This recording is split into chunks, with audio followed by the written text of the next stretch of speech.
Hey everyone, I hope everyone is doing well. This is Rudy.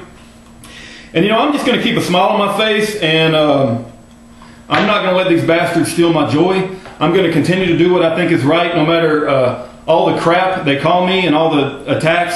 I'm going to remember what's important. I think you'll remember a video I made a while back where I went to a funeral, and it was a motorcyclist a friend of my brother-in-law, and he died. And when he woke up that morning, he didn't know when it was his last day is going to be. And I think we all have to live like that. We all have to just do the best that we can every day, make every day count. Remember that we're trying to build a better world for our children, and just continue to do the right thing. And even if people are attacking you, people calling you names, that doesn't matter. Let's just continue to try to be as righteous as we can and do the best that we can and make every day count. So that's what I'm going to do. I'm not going to let them make me angry or pissed off. I'm just going to enjoy my life and do the best that I can for what I think I should be doing as far as for the cause of righteousness. And I know that it's easy to get mad, and I get mad sometimes too, but let it all out and then continue on. But anyway, I wanted to talk about this Obama birth certificate issue, and I can't, I've made God videos and I've been getting into debates with atheists, but I got to say that the venom and the hatred and the vile discussion is much more severe on from the Obama time. So if you had to stick me in a room, and one room was filled with atheists and one room was filled with blind supporters of Obama, I would have to say you're going to have to put me with the atheist.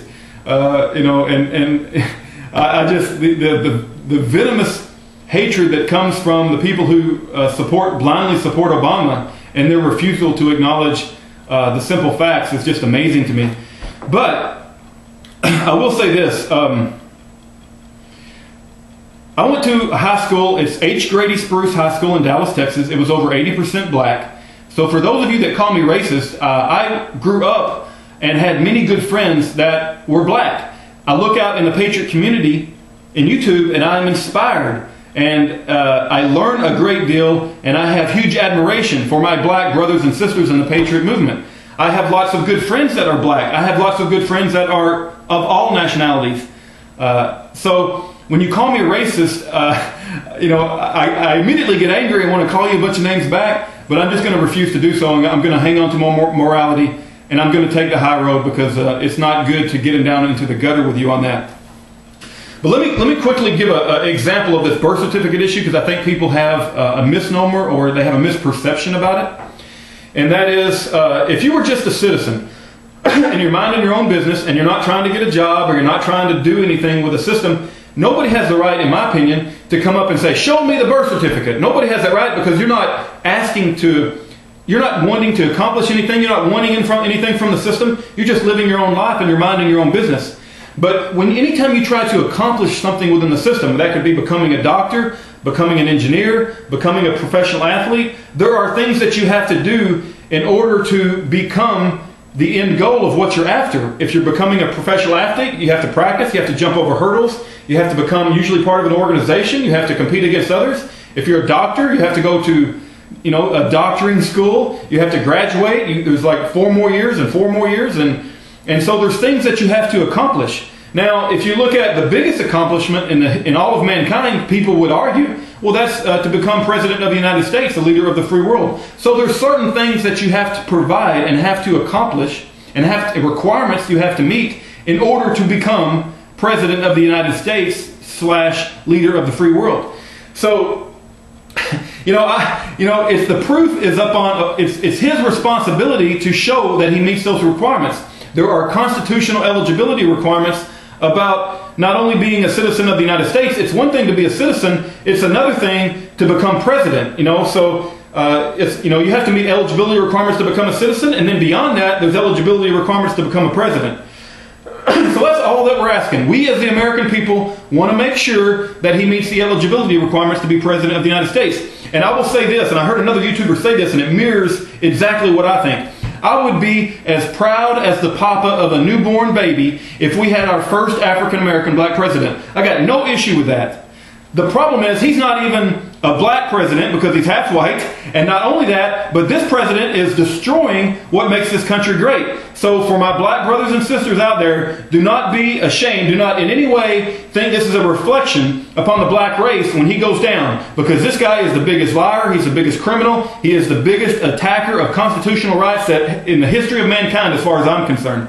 And we need to join together to bring out the truth. And you know, people will start making fun or criticizing Republicans, okay? And I think that's going to hurt my feelings. I have seen the light. I have woken up. I'm no longer, I dislike all Republicans and I dislike all Democrats. I'm no longer a part of the left-right paradigm. I don't watch mainstream media. It's full of lies. I've seen the light, and the only thing that I am for now, for the time that I have left on this earth, is I am for the truth and I reject the lies.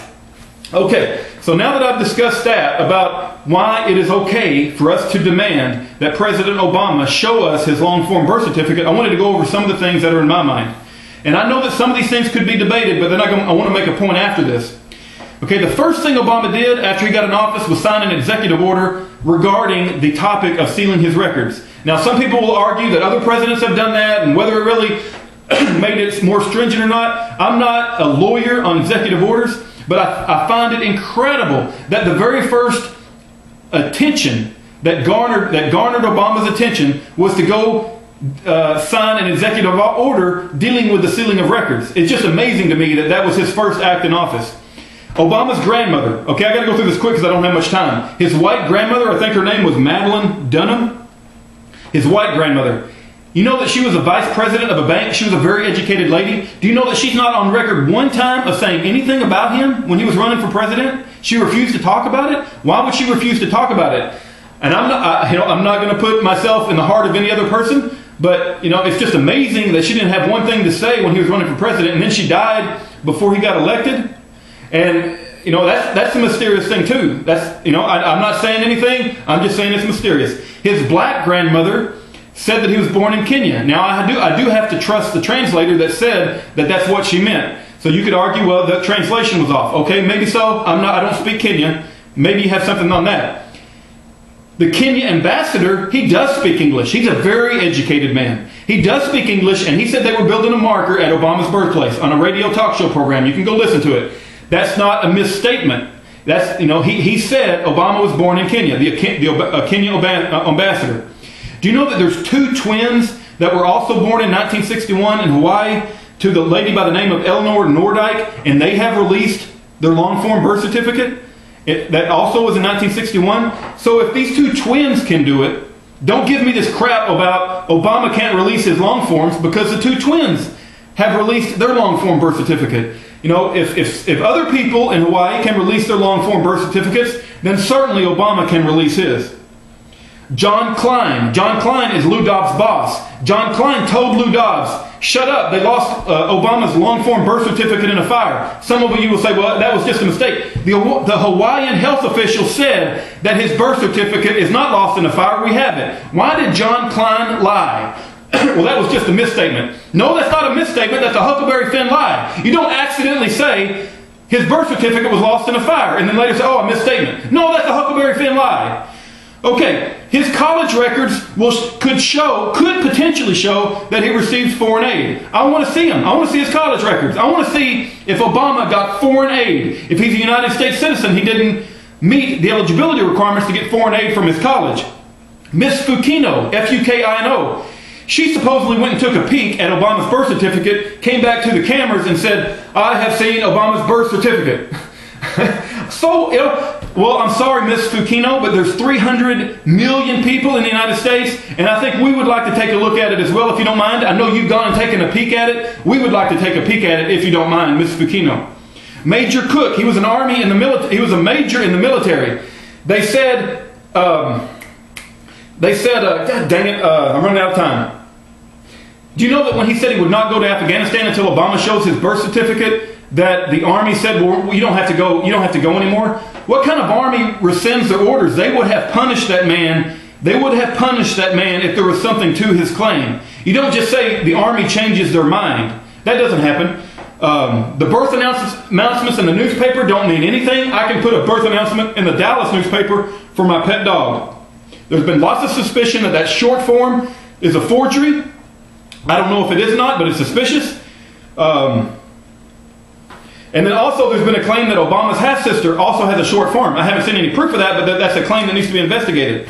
So anyway, I run out of time, but all of this arguing, all of this bickering, excuse me, that we have, and you're calling me delusional, you're calling me paranoid, you're calling me a racist, all of this could be averted if Obama would simply release his long-form birth certificate. He does have a tangible interest, so he could get a copy and release it. Why won't he do it? Why won't he release his long-form birth certificate? It doesn't make any sense. And for those of you that want to say he doesn't have to, there are people in the United States that would like to feel more comfortable in their heart that he's a legitimate United States citizen. And all he has to do to help these people out is to release his long form. It's ridiculous to argue that, he has the prerogative to keep it a secret. He's our president. He's running for an official office of the leader of this land. It's not going to hurt him to release a long form birth certificate. God bless every one of you. I'm going to keep a smile on my face. I'm going to keep my joy.